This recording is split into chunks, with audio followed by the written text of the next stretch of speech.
Hello. This is to be a movie about flying, one of my very favorite subjects. In fact, there's nothing I'd rather talk about, especially during this 50th anniversary year of powered flight. Of course, I like to talk about radio and television, too. They've been mighty good to this country, boy. This is the way I make my living. But what makes that living worthwhile is to get out there in the wild blue yonder in a good airplane with the whole universe waiting for me. Not just because it's a thrill, although it certainly is that, but because I like to think that aviation, as far as it has advanced, and it certainly has come a long way, is still very young. Oh, we've come a long way since the days when my good friend, the ace of aces, Captain Eddie Rickenbacker, used to fly around in France in those Spads. The Dean of Aviation. Just think, he's been flying for nearly 40 years. Why, it's only 50 years since the Wright brothers. You know, they call me one of the old-timers in aviation, but I didn't begin to fly in earnest until 1929. Gosh, that's almost 25 years ago now, isn't it? But you know, I've done more flying in the last 3 years than I did in the first 22. Here, let me show you. I have been commissioned in the Naval Reserve since 1939, but because of an old injury to my legs, the Bureau of Medicine and Surgery wouldn't clear me for military airplane flying until 1950. So it was in 1950, in September, that I got my Navy wings at Pensacola, the happiest day of my life. Since that time, I have qualified as a carrier pilot, as a jet pilot, as a helicopter pilot, and here is the coveted Navy green ticket, the highest instrument rating given to Navy pilots. Of course, I'm very proud of all of these military certificates. But here's one here that makes me very, very, very happy. This is the certificate that Captain Eddie Rickenbacker gave me recently, making me an honorary captain in Eastern Airlines. As I was saying, planes have come a long way in the last 50 years. Here's one very much like the one that the Wright brothers used to make 40 to 50 miles an hour. There's still one or two of these around, too. It's a funny-looking affair, but most of the basic principles we use today were developed in this plane. It didn't fly high, and it didn't fly far, but by golly, it flew. Looks kind of like an overgrown box kite, doesn't it? Well, you can take it from me, it feels like one, too, when you're up in it.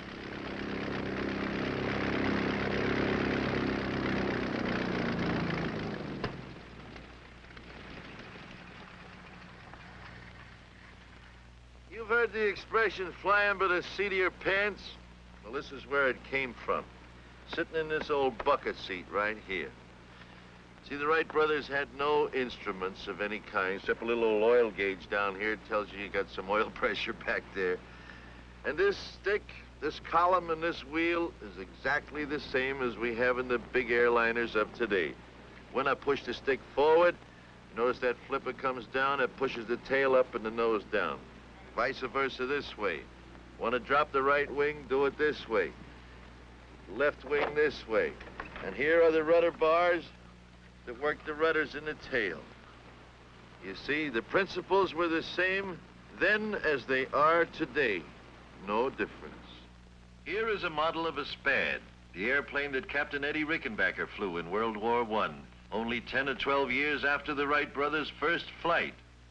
It's a shame that it had to be used as a weapon of destruction so soon, but the war brought that on. This is Captain Rickenbacker in the plane he made famous in World War I. These old films show the dashing young skipper of the 94th Squadron leading his boys into a dogfight. The hat and the ring insignia was always present when the fighting was thickest. The wild blue yonder was really wild in those days, when there was just so much wood and canvas between you and the enemy, between you and the ground. Down in flames was the rule rather than the exception. They had no protection. They had no parachutes.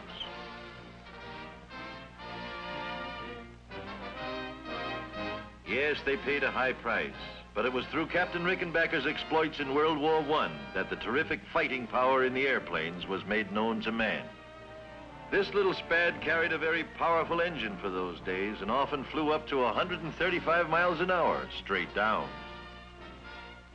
There aren't many of them left, but here comes one of those old-timers now. And look who's flying it. It's Captain Eddie, the one and only, Captain Rickenbacker. Hey, wait a minute. I want to get in this scene myself. Hey, Captain Eddie. How's it feel to be at the controls of this old baby again? Well, frankly, it brings back a lot of memories, Arthur. Some good, some not so good, but maybe we had to do it regardless. You know, many a morning I used to sit around up there at 20,000 feet with the sun at my back waiting for the enemy Fokkers to come around. 20,000 feet in that open cockpit? Right. Nowadays, we got heated and pressurized cabins. Didn't you get cold? Oh, how? It sure was. In fact, we had to come down to thaw out. You know, it gets so cold up there. Yes, Arthur, it's a wonderful little ship, in spite of the fact that it's made up of wood and wires and struts and slack and tape, pulled together with all of these wonderful combination of gadgets. In fact, the matter is, the only metal in it, the engine and the machine guns. Yes, quite a change. And in 30 years, too. True, and on the other hand, when you take a look at the beautiful super constellation, all metal. One end to the other, aluminum, steel, brass, copper, in fact, every kind of metal known to science is involved in its structure. Just take a look at that super constellation, folks. 114 feet long, with a wingspan of 123 feet. 4 of the latest compounded engines of 3,250 horsepower each. Do you realize how much power that is? Why, each engine has more power than a locomotive. This plane can fly up to around 400 miles an hour, and we are going to take a ride in it. Let's hear what Captain Eddie is saying. Arthur, one of those wheels weighs almost as much as a Spad. By the way, here comes your crew. Oh, hello, Dick. Hi, Dickie boy. Hiya, Captain. How are you? Hello, you. Hello, Captain. Hi, Nice to you. see Hello, Captain. Arthur, we're due out of here 2 o'clock. Just 1 hour from now. I'm ready. Well, as long as you fellas are going to do the flying, I might as well go on. Have a good trip. So long, Okay. guys. Thank you, So Captain. long. What a guy. Well, now we're going to take you on a regularly scheduled flight from New York to Miami. Only this time, you're coming up in the cockpit with us, and we're going to show you what goes on behind the scenes. Well, Hugh, how are we fixed? Okay, sir. I'll see you on board. Good. Now, folks, I want you to meet my co-captain for today's trip. This is Captain Dick Merrill. Over 25 years with Eastern Airlines. One of the grandest guys and one of the best pilots who ever lived. I'm sure you know of his exploits as well as I do. To name one, he was the first pilot to fly a commercial flight across the Atlantic and return. What do you say, Captain? I say, Captain, let's check in at crew scheduling and then go look at the weather. Aye, sir, we'll do it.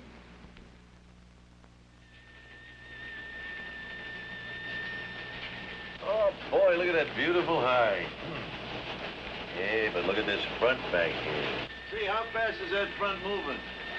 About 25 miles per hour to the east, Captain. Here's the latest map.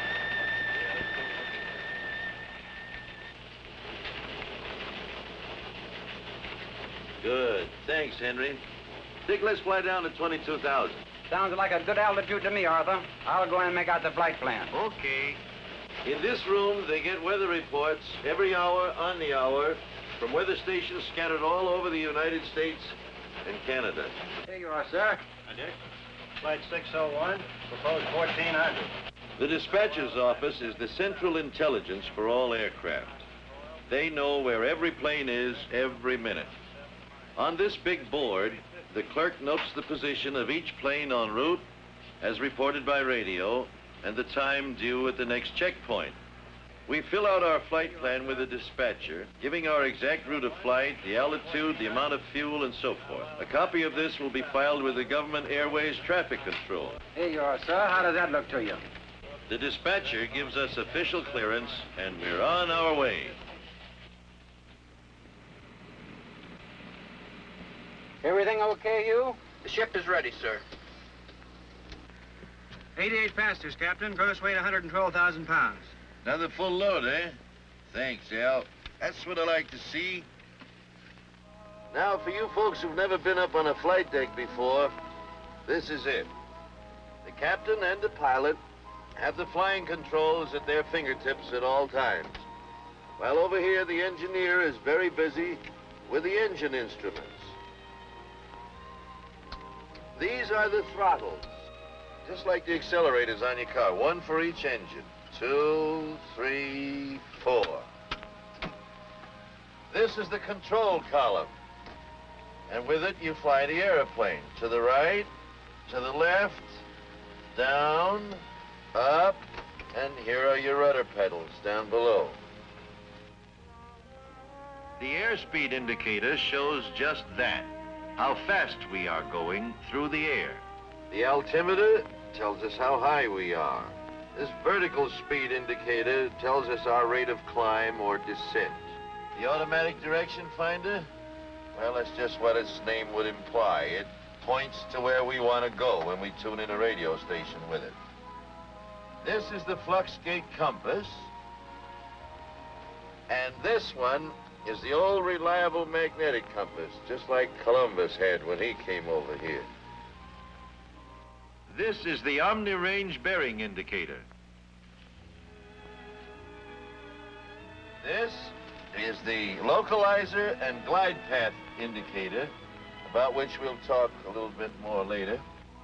This is the artificial horizon. It shows the attitude of our plane with reference to the real horizon. And of course, you know that we have radio contact at all times, ship to ship, ship to ground, 2 or 3 transmitters and receivers. Now, this plane has already been very thoroughly checked by the maintenance department. And during the last hour, it was checked by our own flight engineer. But that's not enough. The pilot and the captain have 1, 2, 3 lists of checks to make before we start down the runway to take off. Okay, Dick, we'll do the before starting engines check, huh? Right. Oxygen mask. Immediately available. Brake selector. And so on through 39 separate Break items. Now, you passengers wonder why we sit and wait sometimes at the end of the runway. It is because the captain and the co-pilot and the crew are making these additional last-minute checks. Well, I guess we're ready to wind them up, Dick. Now I'll switch over to intercom and talk to that gentleman outside there by the nose and get ready to start the engines.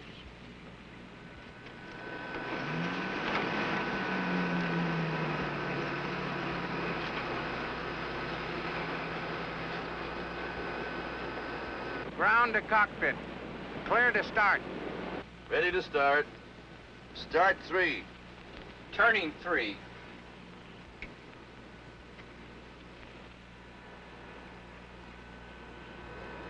Contact 3.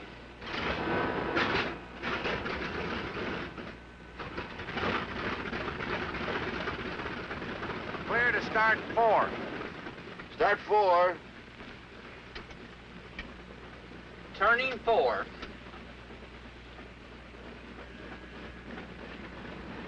As soon as the second engine starts, the ground crew checks with the cockpit. Hydraulic pressure up. Now the safety pins can be removed from the 3 landing wheels. Otherwise, they could not be retracted when the plane is in the air. Clear to start 2. The same routine is followed for each engine. Clear to start 1.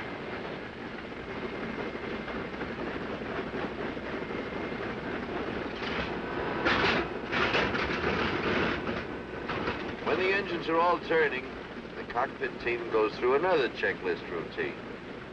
Okay, Dick, let's do the before taxiing check. Flux gate. Cage. Hydraulic pressure. Okay. Gear pins. 3 pins. After that, he checks by radio with the airport ground control. Idlewild ground control from Eastern Airlines trip 601. Taxiing instructions. Eastern 601, clear to taxi. Clear to runway 13 right. 13 right. The wind south-southeast 10, altimeter 2997. Get the runway, Arthur. 15. 13 right, right? Right. 13 right. Okay. Ready to taxi? Brakes off.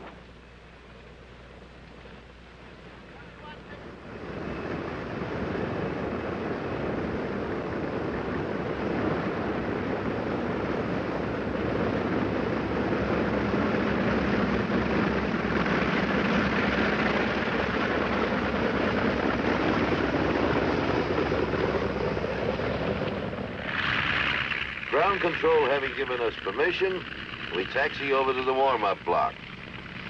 You notice they told us which runway to use and the wind direction.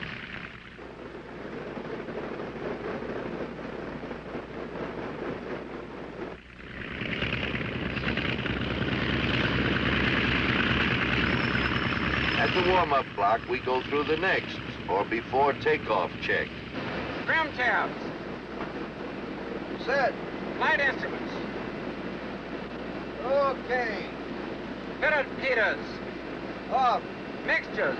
11 items are checked this time. The last check before the plane leaves the ground. Ready to check mags. Number 1.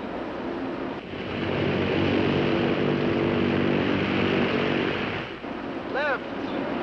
Both. Right. Both. Number 4. And so on until all 4 engines have been run up and checked. We are now ready for takeoff clearance.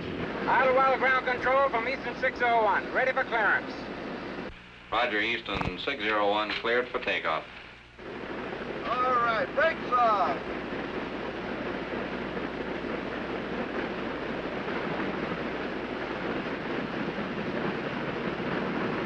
We're clear for takeoff.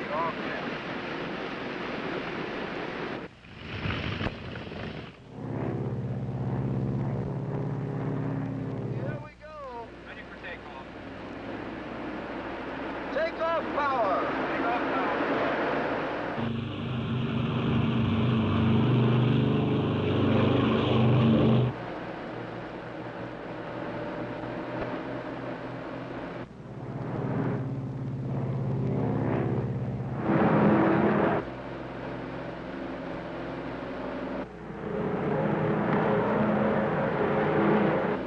Gear up. Gears coming up.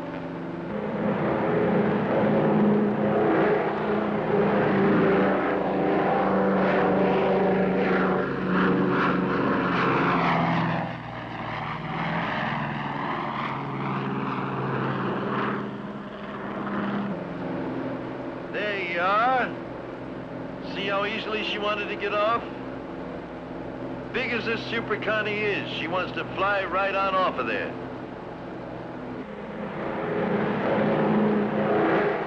Veto power. Veto power. It's maximum except for takeoff. Flaps up. Flaps coming up.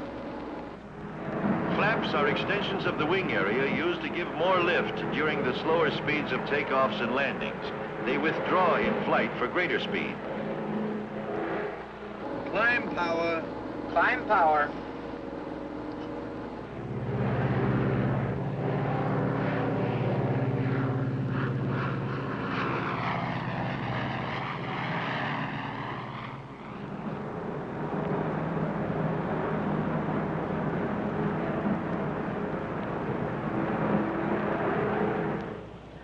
Care for magazines, sir? Copy mechanic? Okay, we finish our climb check. Now it's time for a Chesterfield. Dick. I don't smoke, Arthur. Hugh. Okay, thanks. You get down on the deck, you buy them by the carton, see? Indubitably. What? Yes, sir. I thought you wouldn't wrap your tongue around that one twice. Building up his pod.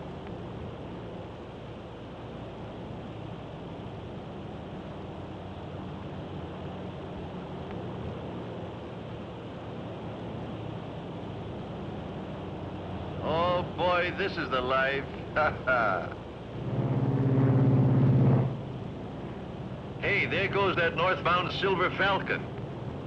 That's one of Eastern Airlines' wonderful twin-engine planes.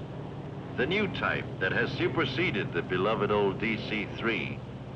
It's the most advanced twin-engine commercial plane in the air today. She carries 40 people at a cruising speed of around 300 miles an hour. One of the most comfortable airplanes you could ever ride in. Eastern uses them to pick up passengers from intermediate points to connect with these big super connies. It's a wonderful airplane, that Silver Falcon.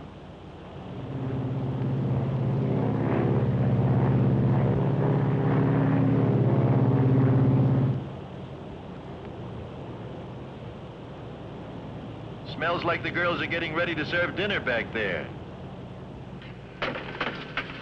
Gwen, the water's hot for tea if anyone cares for anything. Thank you, Al.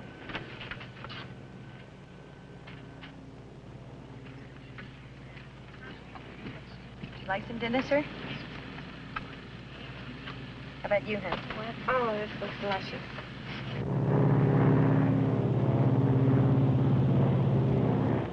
Okay, let's level off here. Cruise power. Cruise power.